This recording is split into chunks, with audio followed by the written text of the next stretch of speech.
discussing whether it's a choice or not, whether homosexuality is a choice, because a lot of the people that are watching us now are of the opinion that people choose to be gay. Right. What's your take on that? Obviously, from my point of view, it's not. I've always known myself that there's something different about me.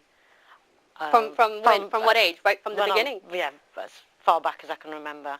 Obviously, my parents spotted that as well. And if anyone I've come out to was like, really?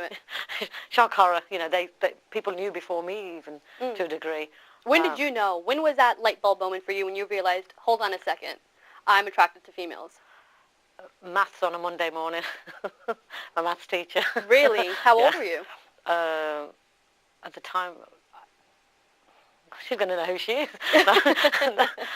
About 10. About 10? Yeah.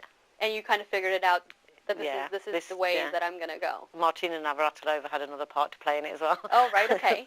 So do you think the media made it easier for you to accept your sexuality? What, me personally? Yeah. To accept it? Yeah. It helped, yeah, obviously, because it was like, there you go, light bulb moment. Right. That's what it is. Did you ever have that conversation with your family then, where you said, hold on a second, I'm a lesbian?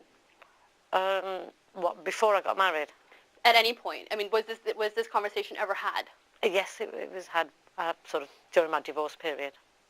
How did that go down? Did you sit them down one day and say, Mom and Dad, let me tell you something? No. Obviously, my mum knew. So when I said it to her, it was sort of like, don't tell your daddy, he'll kill you, expression. And when my dad found out, it was like, he just sort of threw it out the window sort of thing. It was a topic he didn't want to touch upon. Dr. Qureshi, do you think that parents find it easier when a daughter comes out and says, I'm a lesbian, or is it easier for parents to accept if a son comes out and says he's gay? Does it make a difference? I don't think so, no. I think they're both extremely excruciating choices to hear from. And the way they handle it sometimes depends on the level of their education and also their exposure to the lifestyles that are in today's world becoming more the norm. Sure. I think in 20, 30 years ago, in Asian culture, this was an unacceptable paradigm, and there was no question that the good daughter will marry a man and the son will marry a girl. But again, the important thing is there are shades of gray in between, and the way the parents respond to this discussion is imperative and critical to a future dialogue with the child or the person that you want to influence. Pav, has it been very traumatic for you? What, coming out? Coming out, and how did the community respond? How about your extended family?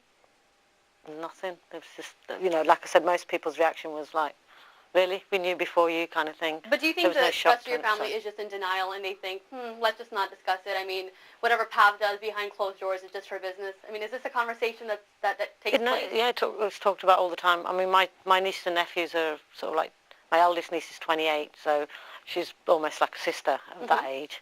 And it's family jokes, in meals. My nephews introduced me to their girlfriends and like, steady on Auntie Pav kind of thing. Right, okay. And you have a partner that you live with. Yes. And how are your partner's family? Are they okay? Do they treat you like a daughter-in-law? Yeah. Well, they... I'm not being a hypocrite. My girlfriend's parents are not aware of her sexuality. They're not? No. So this must be something that she's torn. They know that you are? Yeah. Do you think they've put two and two together? I think so. They've come up with about 18 probably, but yeah. Well, you seem really well-grounded, and you seem like you've got your head screwed on right. But obviously, people that are homosexual, whether they're a lesbian, whether they're gay, whether they're bisexual, they must have these mental, psychological issues that they're constantly dealing with. Do you find that you are dealing with issues still in regards to your sexuality? Because the lifestyle that you're choosing isn't the norm. It's the exception. I don't have problems.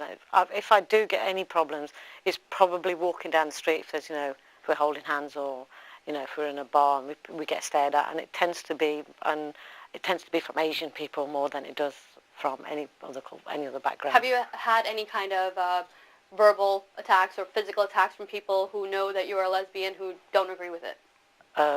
Yeah, mainly strangers on the street who, Verbal abuse? Yeah, just general verbal abuse. Would you consider yourself a religious person? Yes, I am. How does your faith and your sexuality, how do they fuse together? Quite well, because my belief, my ikigai is in my heart, it's in my mind, it's in my soul.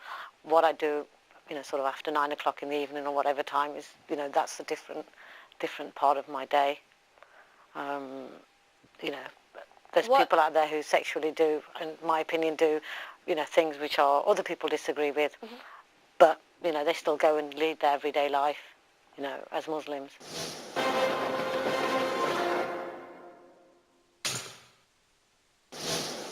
In terms of our culture, the South Asian culture, sexuality is such a taboo subject that's not really discussed at home.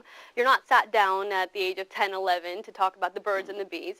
So why would somebody born into such a conservative culture, how do they cope with this, with their own sexuality? I mean, I know that you deal with people that have an issue with being gay, so they'll come to you thinking, oh, maybe there's a quick fix solution to this. Is there? I think mostly our culture, Asian culture, is top-heavy in the sense our ancestors, our wider family determines how you should behave, and rightly so. Most of the time, it works out fine for most of us. But as we live in the West, increasingly, the pressures of the society and the media, and also peer pressures at school, have a bearing on the way you perceive yourself to be. But if things aren't going right, the family has an attitude, oh my God, let's stop it, this is wrong, we can't accept it, without actually sitting down with the person in question and helping him through this sometime a critical phase in his life before he determines where he belongs. So can somebody come to you who has an issue with being homosexual? Can you then, in a sense, cure them?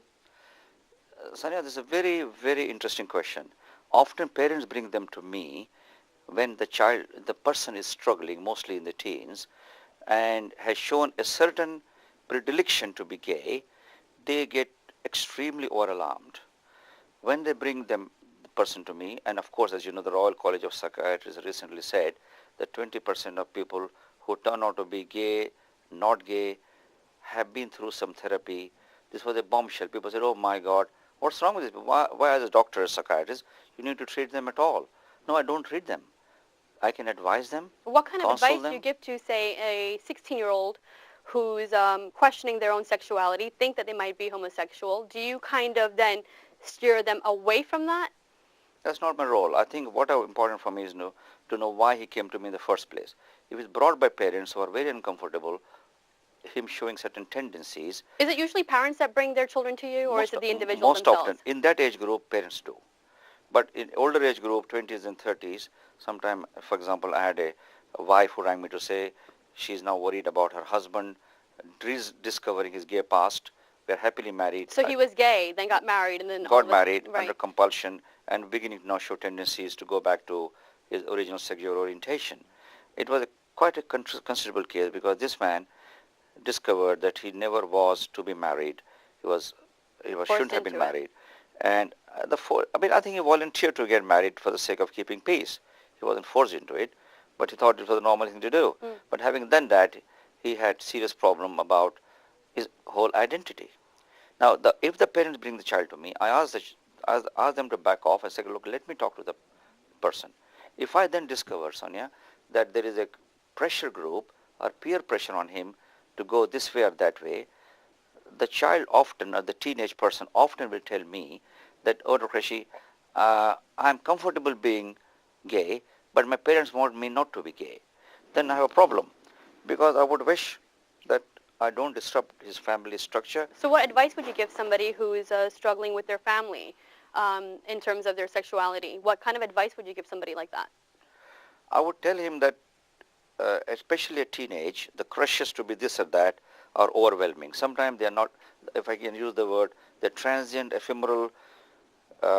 Kinsey gave a scale to say exclusively hetero to exclusively homo. So people are not neatly cut out to be this or that. They're shades of gray. So I will talk to him and ask him, does he really understand what's he in for? If he goes down this road to be gay, he will soon be taken over by peer pressure to remain gay.